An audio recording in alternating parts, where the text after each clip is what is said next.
విశాఖ ఉక్కు ప్రైవేటీకరణ జరగకూడదని పెద్ద ఎత్తున గతంలో మాట్లాడింది లోకేష్. ఇది నేను పాదయాత్ర ప్రారంభించే ముందర కూడా నేను మాట్లాడా. గత ప్రభుత్వం ఏనాడు విశాఖ ఉక్కు గురించి పట్టించుకోలే. వాళ్ళకి కావాల్సిన ఇన్సెంటివ్స్ ఏనాడు గత ప్రభుత్వం ఇవ్వలే. మేము మాట్లాడుతున్నాం. మైనింగ్ కూడా క్యాన్సిల్ చేశారు. చంద్రబాబు నాయుడు గారు స్వయంగా కేంద్రంలో ఆర్థిక శాఖ మంత్రి గారితో మాట్లాడారు, స్టీల్ మంత్రి గారితో మాట్లాడారు, ఎంపీలందరూ కూడా స్టీల్ మినిస్టర్ దగ్గరికి వెళ్ళారు, చర్చలు జరుపుతున్నారు.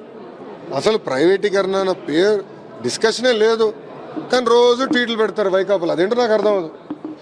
అరే వాళ్ళకి ఇంకా బుద్ధి రాలా. విశాఖ ప్రజలు ఇంత తీర్పు వచ్చినా ఎందుకు దుష్ప్రచారం చేస్తున్నారు? ఎవరైనా మాట్లాడారా ప్రైవేటీకరణ గురించి? ఎప్పుడు ఎవరైనా చెప్పారా?